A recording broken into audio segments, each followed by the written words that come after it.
He shot the man who allegedly shot President Kennedy, shocking an already stunned and grieving nation. So what ultimately happened to the assassin's assassin? On the morning of November 24, 1963, Lee Harvey Oswald slipped a black sweater over his collared shirt just before Dallas police officers began moving him from the city lockup to the county jail. The police were holding Oswald on murder charges for assassinating President John F. Kennedy 2 days before, as well as for the shooting death of a Dallas police officer. As Oswald and the officers moved through the restricted hallway of the Dallas Municipal Court building, a stocky man in a dark suit and gray fedora pushed past the reporters, shoved a .38 caliber pistol into Oswald's abdomen, and fired once. In the ensuing chaos, 8 officers tackled the shooter, a Dallas nightclub owner named Jack Ruby. Was that the man that shot the man, or do you know? That is the man that shot the man.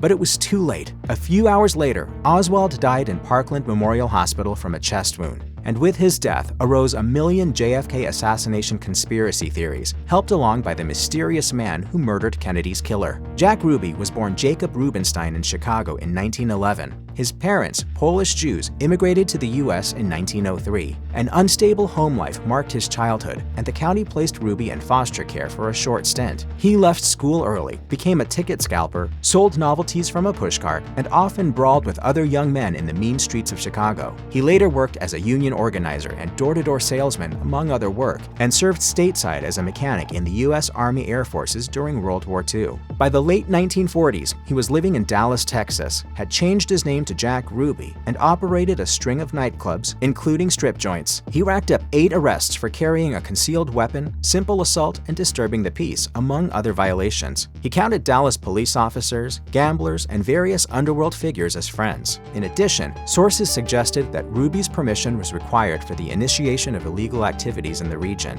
The Warren Commission, established to look into Kennedy's assassination, wrote in their report, 2 persons of questionable reliability have reported that Ruby's consent was necessary before gambling or narcotics operations could be launched in Dallas. Even so, the commission determined Ruby wasn't actively involved in mob-related business, writing, "Based on its evaluation of the record, the commission believes that the evidence does not establish a significant link between Ruby and organized crime." After Jack Ruby shot and killed Lee Harvey Oswald, the Dallas County State's Attorney, Henry Wade, took the case to a grand jury that same week. Wade told the Chicago Tribune, "I am going to seek the death penalty because I think his case is an aggravated one. This was a second assassination, the murder of a man under arrest and manacled, and I feel that it is an extreme case." Ruby sat in jail for more than 3 months, awaiting trial on murder charges. During this time, he repeatedly asked to speak to the Warren Commission so he could prove his innocence. The commission stated in its report, Jack Ruby expressed his desire to be examined with a polygraph, truth serum, or any other scientific device which would test his veracity. Per the FBI, the interpretation of the results depends on whether or not Ruby suffered from psychosis. A psychotic subject may not be able to distinguish true answers from false answers and may be convinced he is telling the truth, even though he is not. As reported by the New York Times, during his 1964 trial, psychiatrist Manfred Guttmacher testified that Ruby experienced a psychotic episode after encountering Oswald